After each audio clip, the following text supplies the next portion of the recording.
Same old script. Actually, no new ideas at all.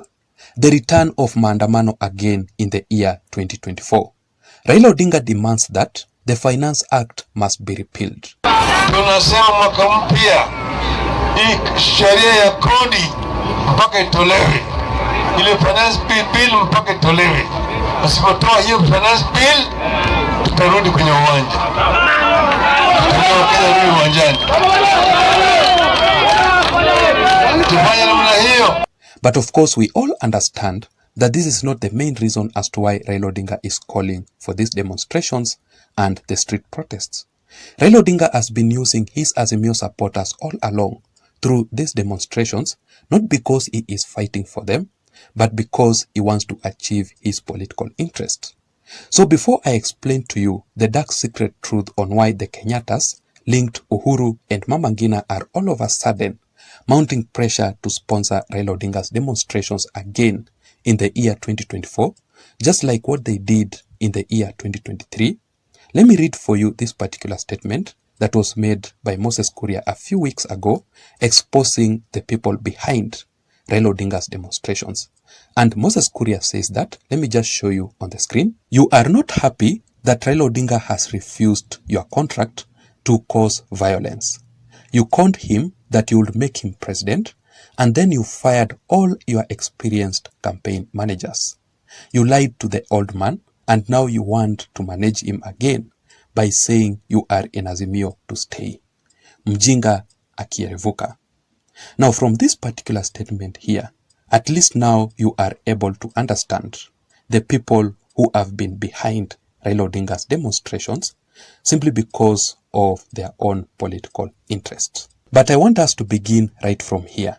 So let me ask you, where exactly is the Wiper Party leader, Dr. Stephen Kalonzo Musyoka? When last did you see Kalonzo Musyoka and Raila Odinga together? And why do you think Kalonzo Musyoka pulled out from Raila Odinga and Uhuru Kenyatta urgently? The main answer to all of these questions is this. Kalonzo Musyoka had to pull out of Raila Odinga and Uhuru Kenyatta urgently simply because of the effect and the reaction of the final National Dialogue Committee report. And Raila Odinga had to make a very difficult decision here and to choose between Kalonzo Musyoka's National Dialogue Committee report and the Kenyattas, who are totally against that particular report. And that was the main reason as to why the Azimio la Umoja One Kenya Alliance was divided. So between the Kenyattas, who are totally against that particular National Dialogue Committee report, and Kalonzo Musyoka, who was endorsing the National Dialogue Committee report simply because of the political interest, who do you think Raila Odinga chose? Unfortunately, from the recent political activities, you can clearly tell that Raila Odinga had to choose to follow the Kenyattas, and somehow he is totally against the National Dialogue Committee report, making a U-turn, which signifies the end of the National Dialogue Committee report. Remember that in the National Dialogue Committee report, the first agreement that the Azimio la Umoja One Kenya Alliance and the Kenya Kwanza Alliance signed was that they agreed that Azimio will never ever go back to the demonstrations again. So the biggest question here is, why do you think Raila Odinga is being pressured all of a sudden to call for these demonstrations in the year 2024? In this particular analysis, I just want to explain to you the secrets behind all this. But before that, just a quick reminder that just in case you are listening to me up to this point, yet you haven't subscribed to this channel, I'm requesting you to please just take a second or two and subscribe. You can also give this video a like. If you do that, YouTube will automatically recommend this channel and this video to reach out to others so that we can grow. To my returning subscribers, I also want to appreciate you so much for your continued support. And the truth is, without your support, this channel cannot be where it is, and that is why I don't take your support for granted. You can also receive the notifications updates automatically from YouTube itself every time I upload a video on this channel by simply activating the notification bell. Just press the notification bell down below. Having said that, now let us go straight into the details. First of all, in my considered opinion, the reason as to why Raila Odinga is now insisting to call for these demonstrations again in the year 2024 is that Raila Odinga is actually on a mission together with Uhuru Kenyatta to block William Ruto from achieving his development agenda in the year 2024. And it is actually very simple for Uhuru Kenyatta and Raila Odinga to activate this mission.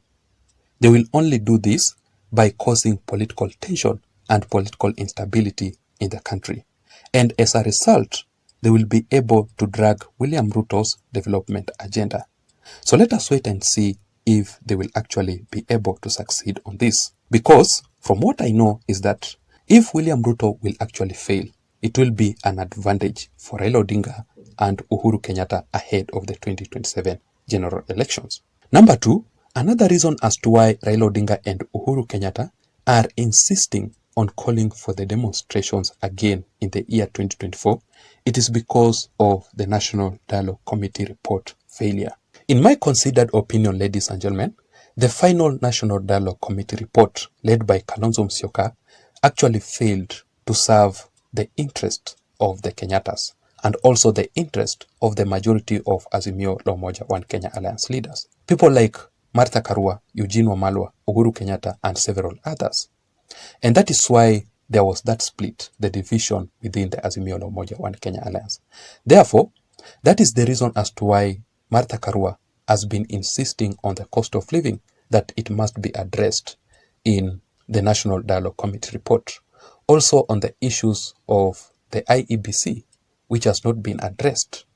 Uhuru Kenyatta on the other side, he has been insisting on the agenda of one man, one vote, one shilling, which was also not addressed in the National Dialogue Committee report.